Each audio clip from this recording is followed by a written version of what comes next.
The most critical time to be there is grades 5 through 8 because you want to catch kids when they're starting puberty, because that's the time in which identity formation is central to their lives. However, early intervention is key.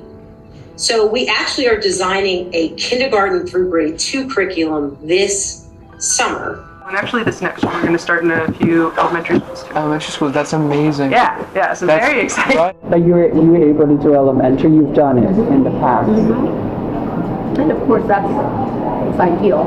Yeah, right. And kids are so open and malleable, and we're helping districts figure out, we have new sex ed standards in the state. How do you teach sex ed to second graders? Right.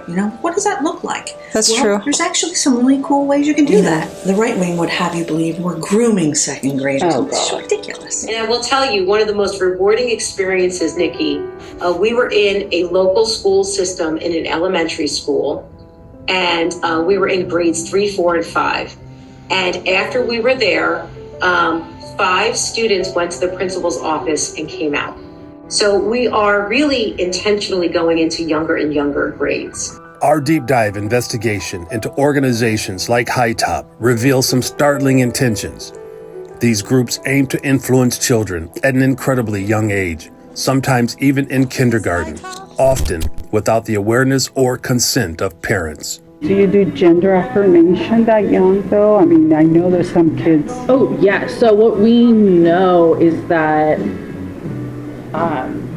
children have a sense of gender identity as young as 3 years old. Like a lot of them can. And so there's a difference, right, between sort of like we're figuring out identity at that age, absolutely. And so sometimes it's just sort of, a one-off comment like I'm going to be a prince today instead of a princess, and but what we're looking for, what like folks, like adults in a young person's life, especially that age, are looking for when we're thinking about, are they experiencing like a gender identity, are they like sort of asserting their gender identity? It's consistent, persistent, insistent, I think is their 3. So they are like consistently saying like, no, I'm going to be a boy today, I'm going to be the prince today, I'm going to be this. And so that's what sort of you're looking for if you're thinking about sort of helping.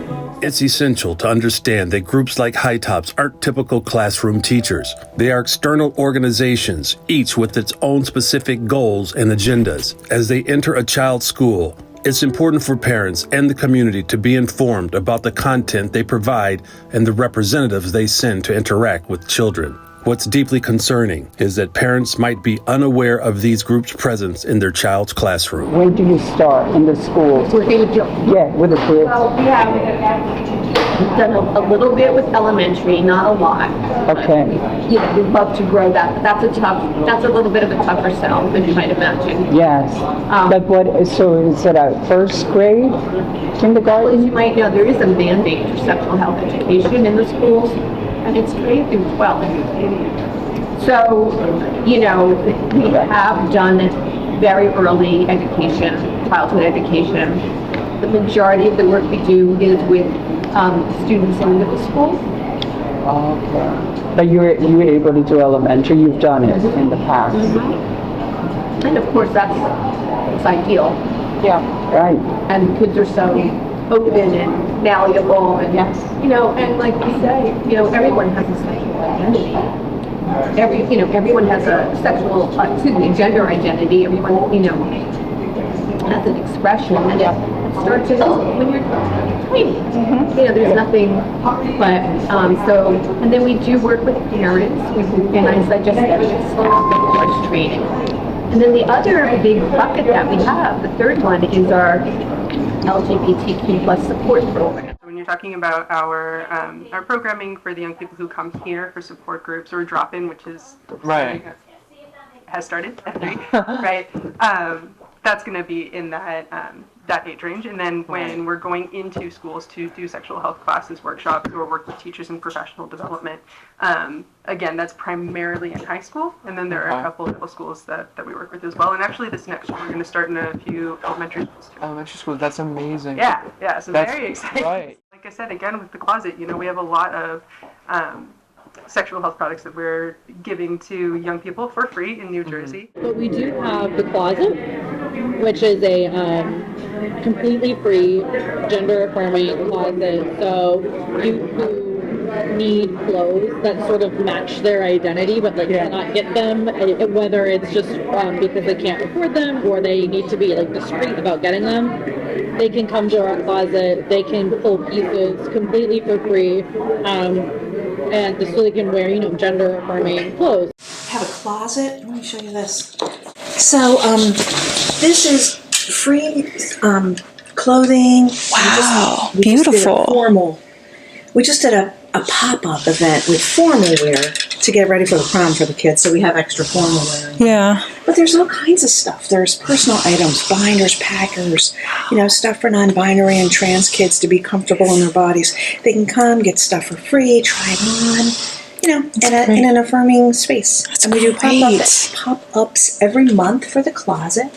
And, you know, kids can also come in when we're here and, you know, try stuff on. So, yeah, really trying to meet the variety of needs that youth today are experiencing, you know, in this crazy world. As we navigate the changing landscape of education, the significance of trust, transparency, and genuine learning remains paramount. Project Veritas is committed to keeping you informed on these sensitive subjects, ensuring our children's well-being is always at the forefront. And I will tell you, one of the most rewarding experiences, Nikki, we were in a local school system in an elementary school, and we were in grades 3, 4, and 5. And after we were there, 5 students went to the principal's office and came out. And it was just so incredibly touching. And, you know, the parents at first were very nervous. You know, gee, grade 3, are we going to be talking about this? Maybe kids have never heard about it. And we had the administrators attend the classes, and the administrators were shocked. And we told them this would likely happen, that kids knew way more than they realized, than the administrators realized. And it proved to be just something that was so rewarding and wonderful.